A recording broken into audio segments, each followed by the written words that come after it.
Hello aspirants and welcome again to Legacy IAS Academy. In this video, we will be discussing about the might of the military of Latin America and that of the United States of America. Now, why are we having this discussion?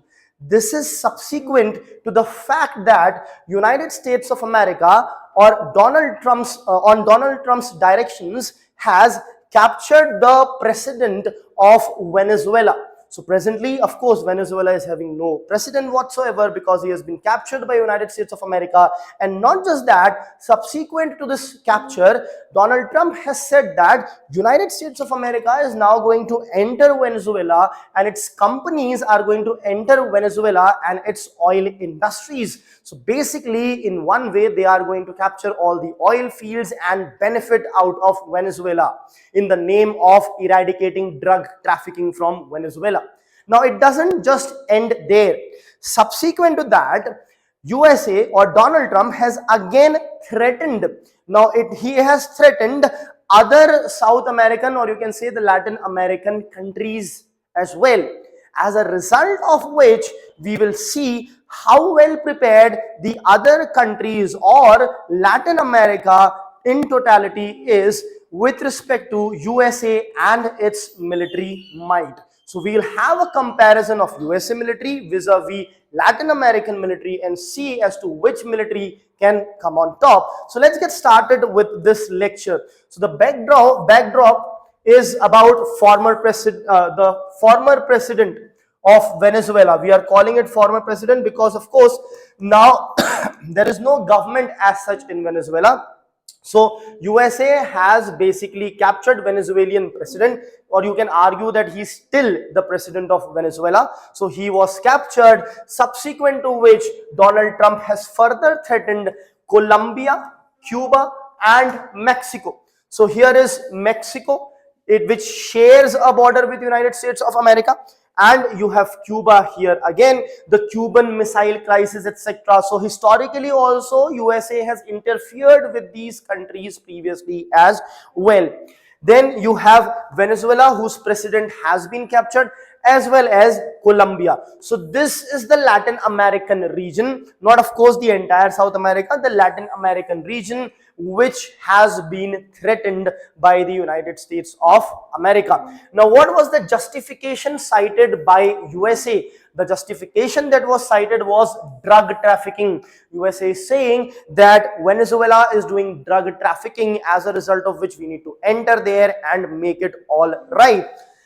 Now, that being said, there has also been news that now United States of America's oil companies are also going to enter Venezuela and resurrect the oil economy of Venezuela. And of course, who will benefit out of this? The United States of America. So this is what has happened.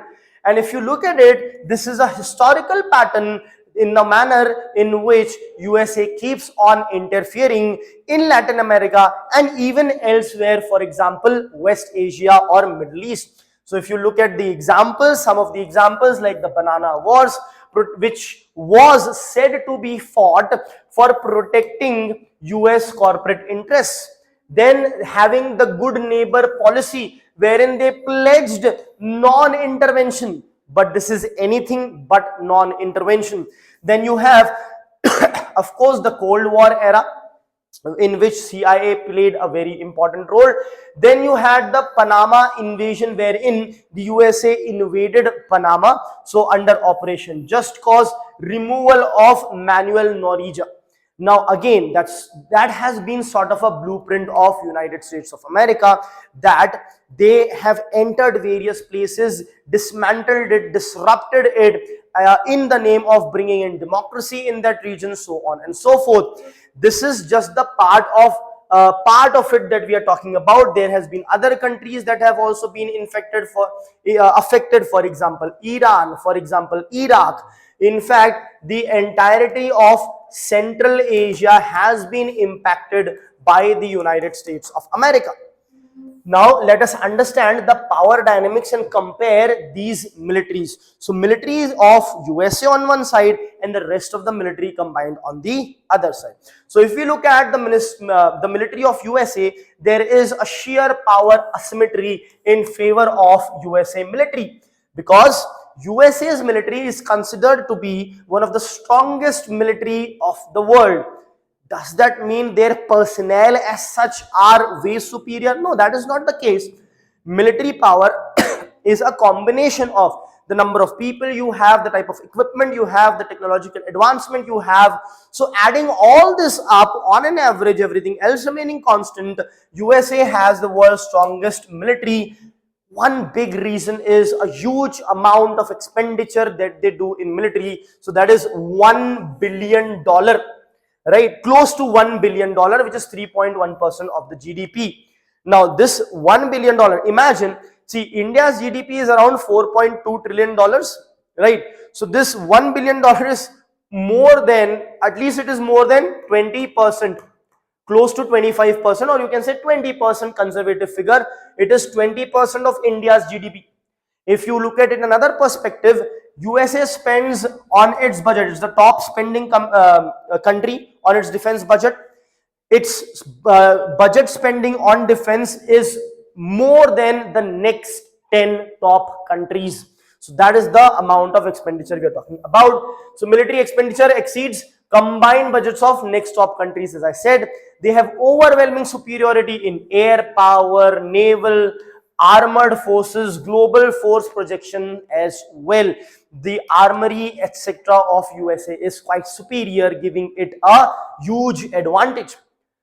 If you look at the ranking of military of Latin America, this is the ranking in front of you. So Brazil basically holds the highest rank of 11. It's the strongest Latin American country. Then you have Mexico, which has been threatened, 32nd. Colombia, which has been threatened, 46th. Venezuela, which has been threatened, 50, and Cuba, which has been threatened, 67. When the expenditure of USA is higher than the next 10, so of course it will be higher than these Latin American countries combined as well. I hope that's clear. So this is the issue that they are facing. There are certain limitations. Latin Americans have lower defense budget, of course, because they have to take care of the food, hunger, clothing, shelter, etc. even more. So limited modern aircraft, modernization, technological advancement is not there, inferior logistical and surveillance capabilities, all these things are an issue, right? However, there is an interesting thing over here. What is that? When you look at the paramilitary forces, the Latin American countries outperform USA in paramilitary strength. Yes, that's correct. So what is paramilitary force? It is nothing but a military force which operates alongside and at times outside the formal military structure. Okay? These paramilitary forces are utilized or useful for unconventional warfare. For unconventional warfare, they are more useful. So if the warfare is unconventional, Latin American countries are going to hold superiority in this. Now here, if you look at the paramilitary forces, you have a graph over here. When you look at the paramilitary forces, Cuba has the third largest paramilitary or the third strongest paramilitary. So Bangladesh tops in paramilitary, right? Then comes India, and then it is Cuba at third rank, which is superior to the United States of America. But there is a concern of the paramilitary power. What is the concern? Its effectiveness is limited. It is effective when you are talking about internal security, security within the boundary, from within the boundary of that particular country. Or if it is an insurgency, insurgency means internal insurgency, for example, and it is useful in guerrilla tactics. You hide, you attack, then you hide back, then you attack, you understand the region, the geography, the topography, utilizing all this, you do it. So unconventional, and for internal security it is beneficial. It becomes ineffective against what? See, you are firing, you are hiding, then again after a day or two again you are attacking, all that is fine. But when you have drones, when you have artificial intelligence along with drones, you have air power, etc., it is going to be rendered ineffective. So it's ineffective against the airstrike, ineffective against the naval blockades, and ineffective for precision warfare. You have the missiles, etc., which are fire and forget missile. You lock in a target and you forget it. If target changes its place, the missile will change its position and chase it till it hits it. So in these kind of warfare, this particular paramilitary is going to be of not much of use as such. As a result of which, what happens? USA can said to be way more powerful than these countries combined, who all have been threatened by the United States of America. So it remains to be seen how does it pan out going forward. However, as India always says and will keep on saying and will keep on supporting, that we always look for a peaceful resolution of things and not with war. Thank you.